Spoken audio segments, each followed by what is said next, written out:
Bonsoir Christophe.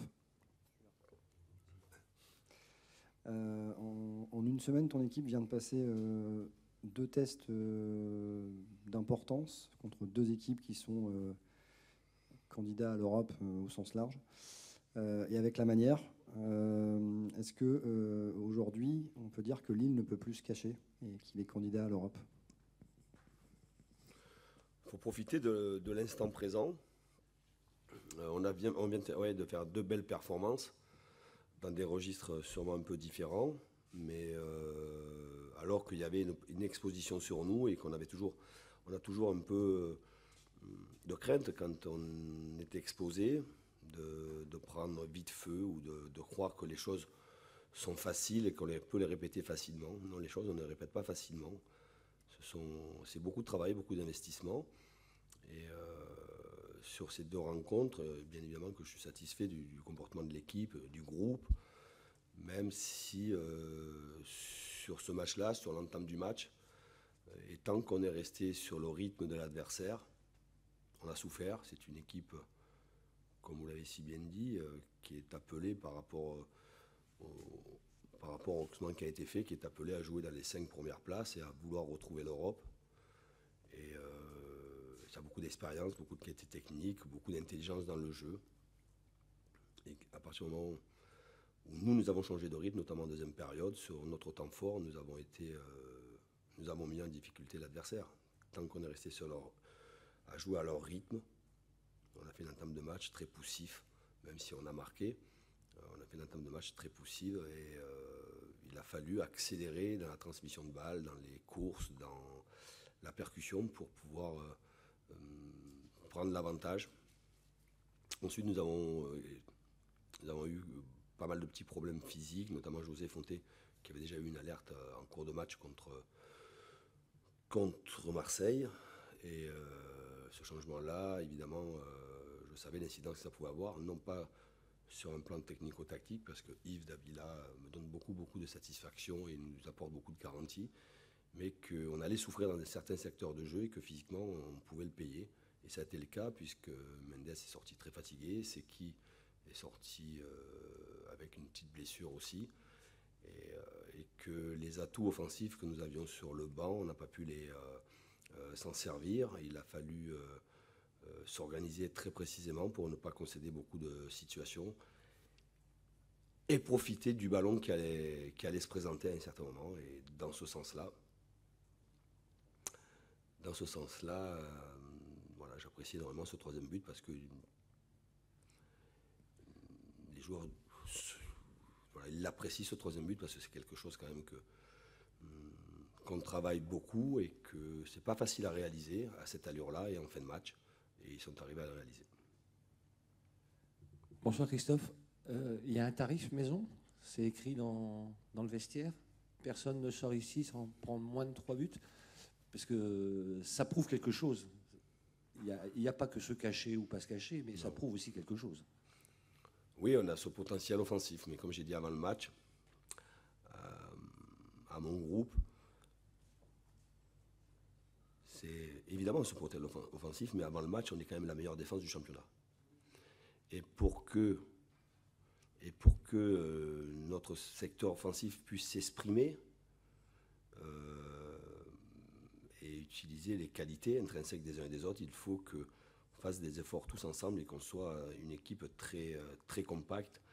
Et voilà. Avant le match, on est la meilleure défense du championnat. On sait qu'on a des atouts. Il faut travailler avec cela. Et il n'y a pas spécialement la volonté d'un tarif maison, il y a la volonté d'aller vers l'avant, de jouer. On est capable, évidemment, dans la transition par rapport aux qualités des uns et des autres, d'aller vite vers l'avant, mais on est aussi capable d'avoir un certain temps de jeu en possession pour permettre de faire récupérer les effectifs, les organismes, parce que ça génère beaucoup d'efforts. Ce jeu-là demande beaucoup d'énergie et il faut avoir des temps de récupération en possession de balle, ce que nous avons essayé de faire à un certain moment. Et puis après, les changements ont fait qu'on était acculé et que Saint-Etienne aussi venait se livrer de plus en plus pour venir chercher à égaliser. Christophe, un mot sur Bamba et Pépé. Ils ont encore une marge de progression? Énorme. Énorme, ce sont des jeunes joueurs. La marge de progression, on sait où aller. Concernant Jonathan, il marque ce premier but. Et lui sait pourquoi il le marque. Nous, on sait pourquoi il le marque. Non pas par rapport à Saint-Etienne, mais voilà. Et parce que c'est vu et travaillé, et le ballon, il va où il faut aller. Voilà. Et la remarque qu'on a pu lui faire, que j'ai pu lui faire à la pause, c'est pas parce qu'il avait tiré une fois au but et qu'il avait marqué qu'il fallait s'arrêter, parce qu'il y a eu 2-3 situations en première période où il était en position de tir. Et ce qui nous a fait plaisir à tous, bien évidemment, c'est que dès le premier ballon qu'il a reçu dans sa même position, il est allé chercher le petit filet à cet endroit-là. Et que c'est difficile pour un gardien d'aller la chercher. Pour battre Stéphane, c'est quand même difficile et il faut mettre le ballon à un endroit bien précis. Il est arrivé à le faire. Voilà, Jo a une marge de progression sur la possession de balle. Voilà, beaucoup de marge de progression. Et Nicolas, oui, encore une marge de progression. J'ai eu. Les Verts ont eu pendant un certain temps un garçon qui s'appelait Pierre-Emerick Aubameyang, qu'on pensait arriver à un certain niveau, mais non, quand il est allé après dans des clubs européens, des clubs Champions League, il a franchi encore un cap. Ce sont des jeunes joueurs qui prennent toujours autant de plaisir à travailler. Et ils prennent beaucoup de plaisir à travailler. Et tant qu'ils prendront beaucoup de plaisir à travailler, ils prendront du plaisir à jouer parce qu'ils sont dotés de beaucoup de qualités. Christophe, quand tu es arrivé au club, il y avait 19 points à la trêve en hiver dernier, et là 19 points, 9 matchs. C'est un scénario assez dingue quand même. C'est automatiquement inattendu. On ne pensait pas que, c'est sûr. Mais comme disait souvent mon père, l'appétit vient en mangeant. Et comme j'ai des jeunes joueurs, et on est une des équipes, je crois, les plus jeunes du championnat, on est vraiment. Il y a une ou deux équipes devant nous. Mais voilà, une équipe très jeune, et quand on est jeune, on a beaucoup d'appétit. Voilà, que les joueurs gardent cet appétit-là, sans devenir obèses, en étant très fit, et qu'ils puissent prendre du plaisir. Après, les points pris, ils sont là, et que quand il y aura des moments difficiles, des coups de moins bien, avec de la fatigue, avec des absences, des suspensions, des blessures, les points qu'on a pris maintenant nous feront du bien. Christophe, depuis le début du championnat, votre équipe, elle étonne tout le monde. Mais est-ce que vous, elle vous étonne? Non. Non. Pourquoi? C'est-à-dire que... Au fur et à mesure de la préparation, au fur et à mesure des semaines en préparation, au fur et à mesure de la construction de l'effectif, au fur et à mesure des séances très difficiles, des journées longues de travail, que ce soit sur le terrain, mais que ce soit aussi en réunion ou en analyse du jeu en vidéo, j'ai vu que les joueurs avaient vraiment envie de vivre une belle aventure humaine, qu'ils ont envie, ces jeunes joueurs, de progresser. Ils sont à l'écoute des joueurs plus matures. Et moi, elle me surprend évidemment dans cette capacité à pouvoir répéter le même genre de match. Mais elle ne me surprend pas sur le fait qu'elle a une volonté à toujours vouloir travailler. Et quand on travaille, et qu'on veut toujours travailler, et on est récompensé. Ça, c'est la vie. Christophe, on a vu en première période que le plan tactique de Saint-Etienne vous avait quand même gêné. Tu parlais du rythme qui n'était pas le vôtre. Est-ce qu'il y a quelque chose d'encore plus satisfaisant pour un coach de voir que ton équipe a réussi à s'adapter, à trouver une clé face à une équipe, peut-être celle qui vous a le plus gêné sur une période, en tout cas à domicile cette saison? Oui, on savait qu'on allait être gêné. Je répète encore une fois, à partir du moment où on restait sur ce rythme-là, on allait être en difficulté. Il a fallu repositionner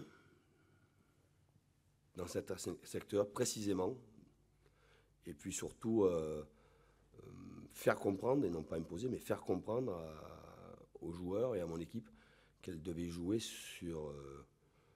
à son rythme, et jouer sur ses points forts, qui est la percussion, la vitesse et l'intensité. Et quand on a été pendant 25 minutes dans une période sur ce rythme-là, on était dans notre temps fort. Voilà. Christophe, aujourd'hui, ça fonctionne bien pour votre équipe. On a le sentiment que c'est loin d'être une équipe hyper expérimentée, où tout roule bien depuis très longtemps. Sur quoi vous êtes précisément vigilant pour éviter que ce bel édifice ne fonctionne moins bien? Qu'est-ce que vous surveillez de très près? Et deuxième partie de la question, puisque l'appétit vient en mangeant, est-ce que vous pourriez, par exemple, trouver intelligent de renforcer ce groupe au mercato d'hiver pour avoir des objectifs très élevés en fin de saison? Parler du mercato maintenant, ça serait insulter mes joueurs. Quand on vient de faire 9 matchs et qu'on vient de faire 19 points, c'est que j'ai à la fois des joueurs qui démarrent des matchs, et des joueurs qui rentrent en cours de match, et des joueurs qui ne participent pas malheureusement au match, parce que je ne peux mettre sur la feuille de match que 18 joueurs. Vous dire que je suis très satisfait de leur investissement, vous le savez depuis un certain moment. Et c'est pour ça aussi qu'on a des résultats. Le danger n'est pas spécialement dans le relâchement, le danger serait de croire et d'oublier, surtout d'oublier, tout ce qu'on fait, tout ce qu'on a fait, tout ce que l'on fait pour être performant. Après, je me pose la question comment ils pourraient faire pour oublier, parce que quand même on est là, quoi. On leur rappellera. Mais j'ai pas la sensation, vu nos jeunes joueurs talentueux, comme ils sont encadrés, et aussi l'expérience de la saison dernière, j'ai pas le pressentiment que mes joueurs vont se relâcher et en faire moins. Mais je dois être le garant de l'investissement total dans les semaines de travail. Alors pour rebondir sur la question, Christophe, il y a toi, bien sûr, le garant, il y a ton staff, qui ont une certaine expérience, surtout à l'étranger. Puis tu as quand même des cadres qui sont là. J'imagine que Fonte, même s'il est blessé, le jour où ça va un peu déconner, ça va tomber dans les vestiaires, ou sous Mauro peut-être. Pourquoi vous voulez que ça déconne? Pardon? Pourquoi vous voulez que ça déconne? Non, mais je veux dire, pour rebondir sur la question, ça peut arriver que les jeunes s'emballent, machin, mais tu as des cadors là, qui sont là, qui vont dire, oh là là, on a ce sentiment-là. Et beaucoup de respect en plus, dans les deux sens même. Oui, il y a beaucoup de respect dans la hiérarchie, établie dans la vie de groupe et le respect des règles de vie et le projet de vie de groupe. La hiérarchie est respectée. Et ce qui est appréciable, c'est que aussi la hiérarchie est respectée aussi sur les joueurs qui sont plus en vue. C'est assez appréciable de la part des uns et des autres.